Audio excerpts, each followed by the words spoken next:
Hey, what's up everybody? True Boxing here, and thank you for coming back to get hit with the truth.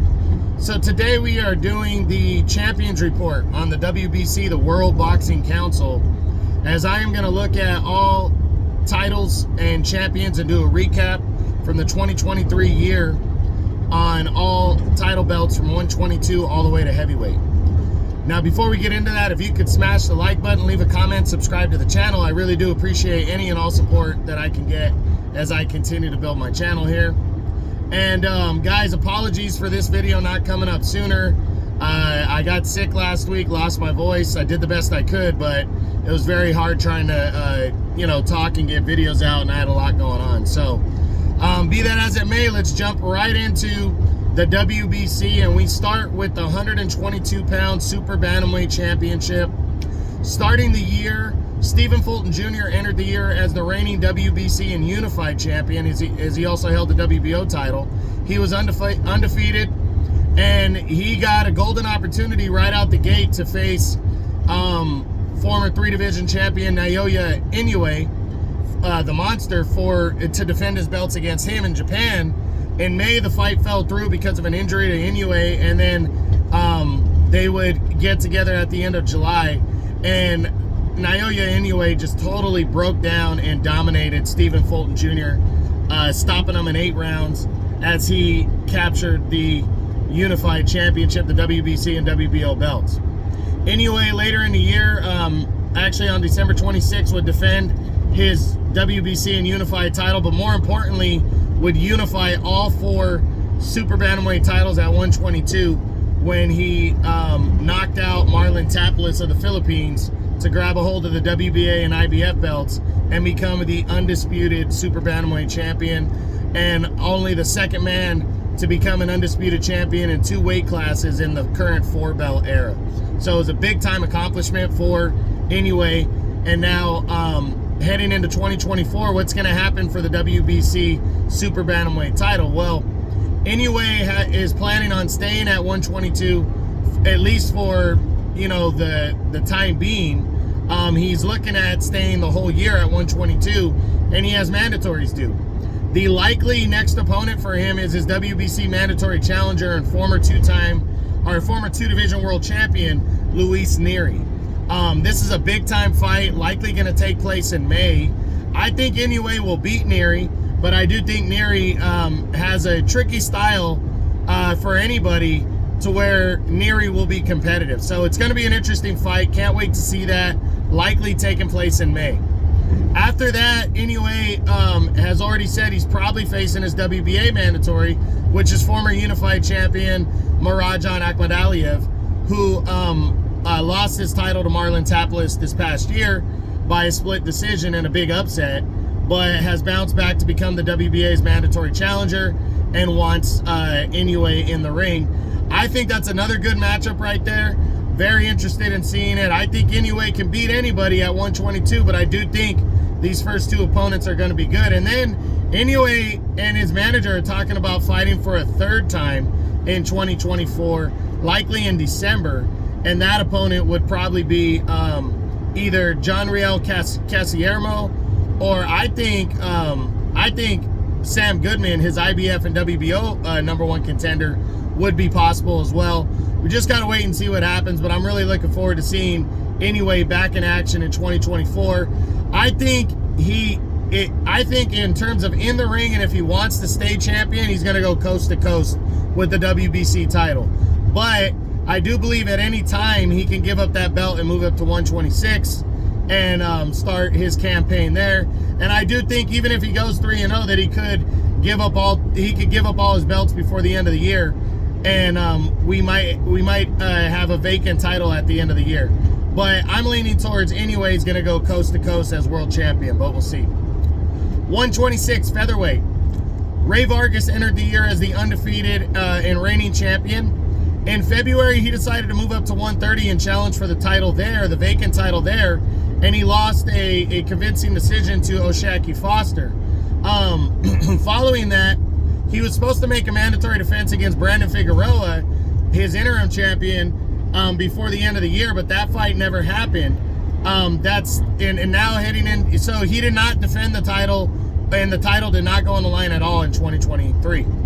Heading into 2024, Rey Vargas is still the champ, and it's likely that he's still going to face interim champion Brandon Figueroa. If that happens, I think Figueroa is going to beat Vargas and become the new WBC champion. I do think Vargas stands a good solid chance though, so we'll see. But after that, it's kind of up in the air on what's going to go down with Rey Vargas, and I'm looking forward to seeing what happens. But I think, again, Figueroa will be your next champion, and I do believe a potential rematch with Stephen Fulton Jr. could happen before the end of the year, but we'll see. 130 super featherweight. The title coming into the year was vacant. In February, O'Shaquie Foster would take on the undefeated featherweight champion Rey Vargas for the vacant title. Vargas came in the favorite, but O'Shaquie Foster would outbox him, outwork him, en route to a convincing 12-round unanimous decision and claim the WBC title in an upset. Later in the year, after trying to set up a unification bout with Joe Cordina and that failing, he would make a mandatory defense of his belt in October against Rocky Hernandez. And in a surprising turn of events, Rocky Hernandez was winning the fight on all scorecards. Excuse me. Then in the late rounds, Foster would rally and put Hernandez down and look like he had him out. And then Hernandez would battle back and hurt Foster. But the two kept chucking into the 12th round. Very entertaining rounds. And O'Shaquie Foster, behind on the cards, caught Rocky Hernandez and stopped him in the 12th and final round to retain the WBC belt impressively. Shortly after that victory, he signed on with Top Rank and ended the year as champ. So heading into 2024, what's in store for the WBC title at 130 is Foster already has his first fight signed. He's going to take on Abraham Supernova in February. And I don't think that's going to be a walk in the park. I think Nova stands a chance there. I think Foster is the favorite. If he is victorious there, there's a lot of options. There's Emmanuel Navarrete, who's the WBO champion, if he's staying at 130. There's also Robson Conceição, if he doesn't get the rematch with Navarrete.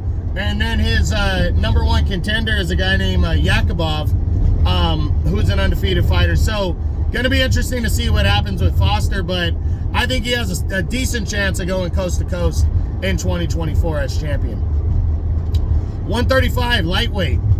Devin Haney entered the year as the undefeated WBC and undisputed lightweight champion, as he had all 4 titles. In May, he would put all 4 belts on the line against Vasily Lomachenko and would escape with a controversial 12-round unanimous decision victory in a fight that most people felt he lost, myself included. He would hold on to the belt for a few more months, and then when the WBC ordered him to fight Shakur Stevenson and the two couldn't work out a deal, Haney decided to vacate the belt because he had already made the decision to move up to 140 and challenge for the title there. So the belt went vacant. Shakur Stevenson was ordered to fight Frank Martin. Frank Martin pulled out of the fight, and then Edwin De Los Santos would step in as the opponent, and in November, Stevenson would fight De Los Santos for the vacant title. It was one of the ugliest fights I've ever seen. Neither guy seemed willing to fight. Stevenson would get out of there with an interesting and ugly 12-round unanimous decision as he became a 3-division world champion, and he ended the year as champ. So what's in store for the lightweight title heading into 2024? And it's kind of unknown because Stevenson really did himself a disservice with the performance against De Los Santos. You know, not a lot of guys, excuse me one second. He was already an avoided fighter to an extent because of his style and how good he is. But losing or fighting the way he did really didn't sell to the big guys. You know, the Devin Haneys, the Tank Davis, and the Vasily Lomachenko. So, my opinion on him is that he's probably not going to get a big fight in 2024. I'm assuming he's just going to stay active, stay busy. I'm hoping like a guy like Raymond Muratalla or or somebody on the level of God, what's that guy's name? Abdulayev. Guys like that will step up and challenge him for his belt. But we'll see. We'll see what happens. But Stevenson still, I think he's going to bounce back with a better performance in his next fight. And I definitely think he's going coast to coast as lightweight champ in 2024. 140 junior welterweight. Regis Prograis entered the year as a newly crowned champion. And in June, he was supposed to fight undefeated Liam Paro of Australia. But that fight fell through as Paro's either had visa issues or he suffered an injury. Can't remember which one. He would end up fighting Danielito Zodia, who stepped in for Paro. And, after getting hurt in the first round and what should have been scored a knockdown, it became a very tentative fight and cautious fight for Prograis and Zodia. And it became an ugly fight. And Prograis got away with a somewhat controversial 12-round split decision over Zodia as he retained his title. This prompted Devin Haney, the lightweight champ, to want to move up and fight him at super featherweight. And in May, December, early December, the two would sign on and go at it for the title. And it ended up being kind of a dominating performance for Haney, one-sided. He really picked apart. He really picked him apart and scored a one-sided decision, becoming the new champ at 140, and ended the year's champ. Now, heading into 2024, the 140-pound title, right now, the talk is that Devin Haney is currently negotiating with Ryan Garcia for a big fight. If that fight doesn't happen, I do believe it can kind of be wide open for Haney and what he's going to do. But I think Haney's going to get one, maybe two big fights in. And I think there's a solid chance he goes coast to coast. I do think he'd be the favorite against Ryan Garcia. But I do think Ryan does stand a decent chance of pulling off the upset there. So we'll see. 147 welterweight. Entering the year as champion was reigning WBC and unified champ Errol Spence Jr., who also held the IBF and WBA titles. He waited around, and at the end of July, he got the much desired undisputed title fight with WBO champion Terrence Crawford. It was probably the most anticipated fight of the year. And Crawford would dominate him. From start to finish, made it look easy.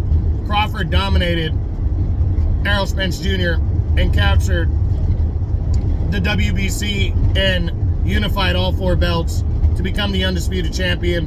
Became the first fighter in the four-belt era to become an undisputed champion in two weight classes. So this was a big deal. And Crawford now is still the unified champion at welterweight. He ended the year. He didn't end up defending the belt again. Errol Spence activated the rematch clause, and they're currently talking about a rematch. So for 2024, what's in store for the title? The WBC welterweight title, and that's kind of unknown. I believe Crawford could stay here, but I really believe he's going to end up fighting Spence at 154. Maybe they name him champion emeritus if he wants to move back down and fight for the belt. But I think he's going to give up that belt before he defends it.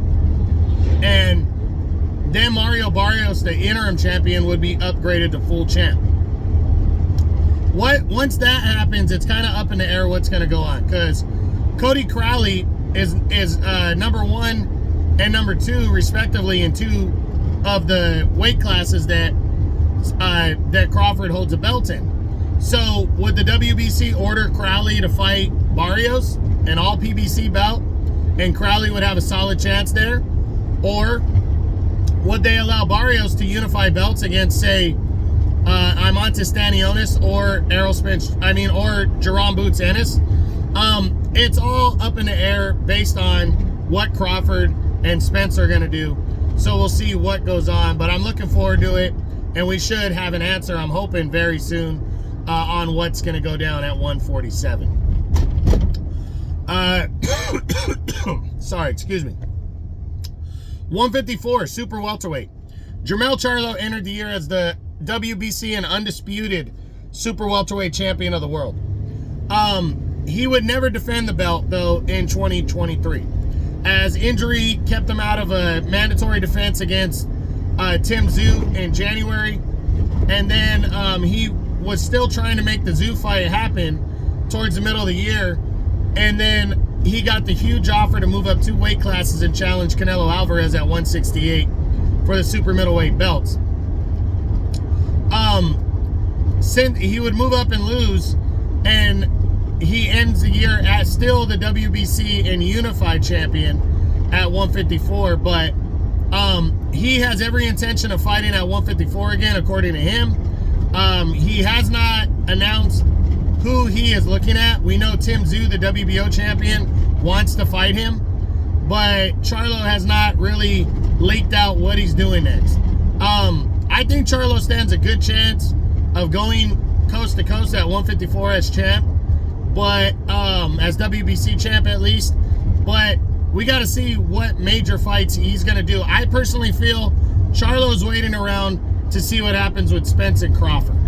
I think he would like to fight Crawford in a major fight before fighting Tim Tszyu, but I also think if that fight falls through, or does happen, I mean, between Crawford and Spence in a rematch, then I think Charlo just might fight Tim Tszyu. But we'll see, because he might end up fighting just a stay busy opponent or somebody else, because Tim Tszyu may have moved on and fought somebody else in the first half of the year. So right now with Charlo, it's looking like it could end up being another 1-fight year for him, which is sad, but we'll see what goes down. 160 middleweight. Jermall Charlo entered the year as the undefeated and inactive champion, as he had not fought in a year and a half. There were plans for him to come back at some point, but he never did. He finally returned to the ring in November, but it was at a catchweight for the super middleweight division when he took on Jose Benavidez Jr. and defeated him by a decision. The WBC, after 2.5 years of inactivity, has still allowed Jermall Charlo to stay champ, as he ends the year still as the WBC champion. He said he's open to returning to 160. He hasn't really decided. Jermall Charlo, in my opinion, is doing the Canelo dance right now, trying to see if he is going to land the fight with Canelo at 160 next, and I think he stands a good chance of that. And if he does that, I think the WBC, I'm hoping, will finally vacate, strip the title from him and upgrade Carlos Adames as world champ at 160. Following that, Adames might have to make a mandatory defense or something else, but we'll see what happens, because they got to get the belt off of Charlo first to see what can go on, and it's really kind of up in the air, so I can't really talk about unifications until we see which weight class Charlo's going to fight in, and all that stuff. So that's it there. 168 super middleweight. Canelo Alvarez entered the year as the reigning WBC and undisputed super middleweight champion of the world.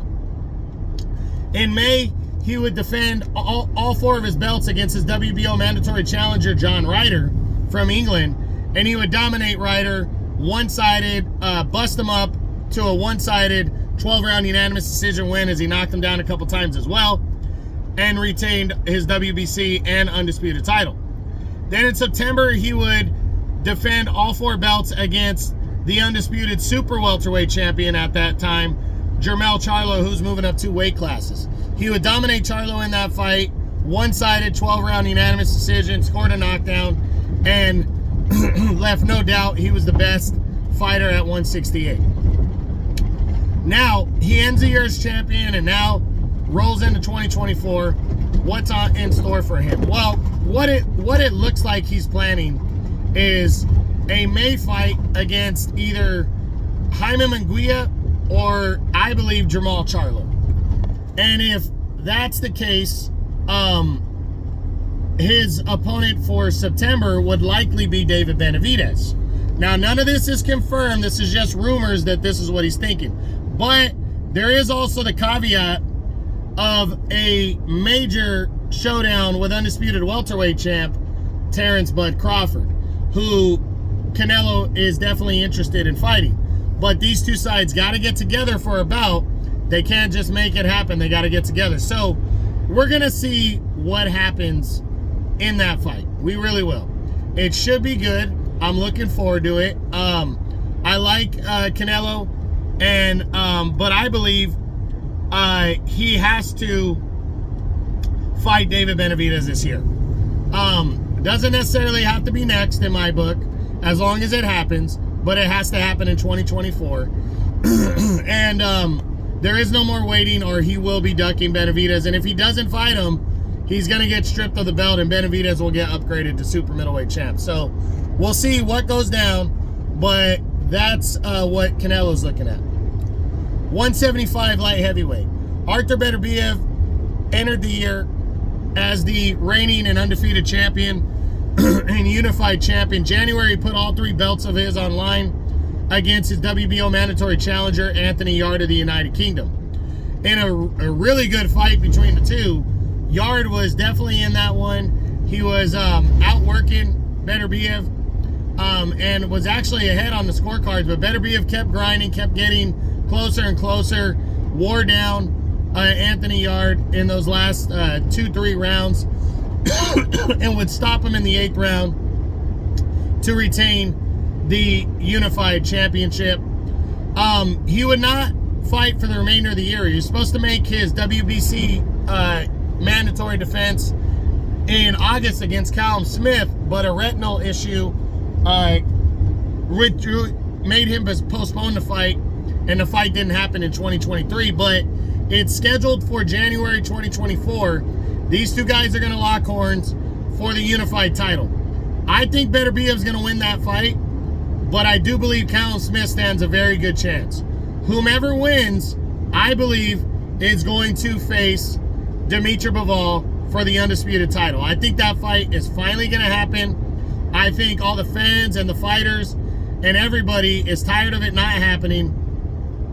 And I think Saudi Arabia might pick up that fight and force it to happen later this year. If that happens, I think Dimitri Bivol becomes your new WBC champ. And then we'll just have to wait and see how they finish the year, given, you know, if somebody's going to move up in weight or what.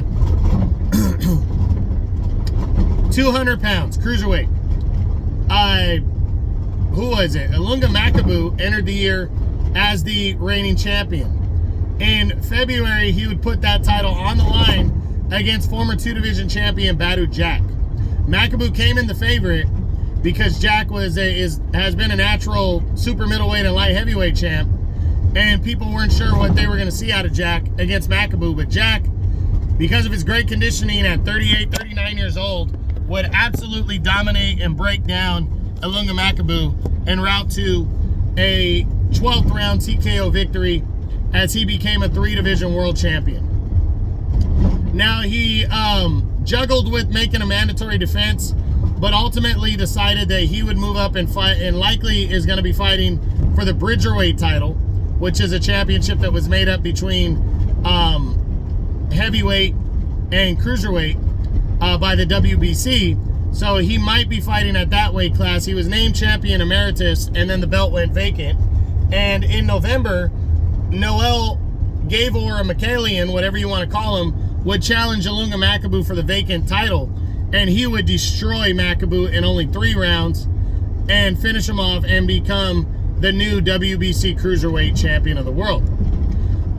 As we close out 2024, he's still the champ, and 2023 and enter 2024.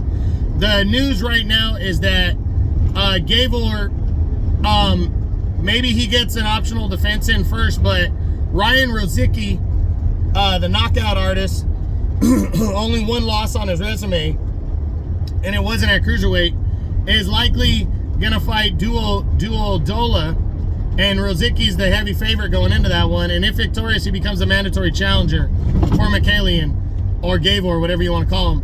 And I'm really looking forward to seeing how Rosicki does and what happens with the WBC belt. So, should be an interesting year for the cruiserweight title. And finally, the heavyweight belt. Undefeated, Tyson Fury entered the year as the reigning champion.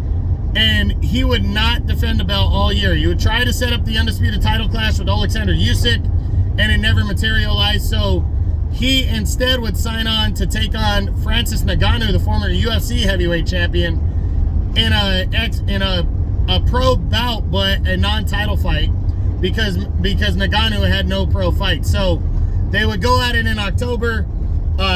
Fury would almost lose that fight, and then that was it for 2023 for Tyson Fury. But we got good news before the end of the year. And in 2024, the WBC heavyweight title is going to go on the line on February 17th when Fury attempts to become the undisputed champ when he battles Alexander Usyk, who is the unified champion, holds the other 3 belts at heavyweight. And it's going to be interesting. It's going to be huge. I think it's really close to a 50-50 fight. I would still probably slightly favor Fury, but after his performance against Ngannou, I don't know. It's tough to say. I do think it could go either way. Both fighters have a rematch clause in the contract, which I'm sure they probably will both take if they come up short. And I think the WBC title is going to stay with whomever wins that bout, and that person will end the year as champion unless they decide to retire or vacate the belt. So that's it. That's what's going on. That's the 2023 WBC Champions Report, as I covered all titles from 122 to heavyweight, and we talked about what they're doing heading into 2024. I hope you enjoyed the video. If you did, smash the like button, leave a comment, subscribe to the channel. I appreciate any and all support. This is True Boxing. You've been hit with the truth.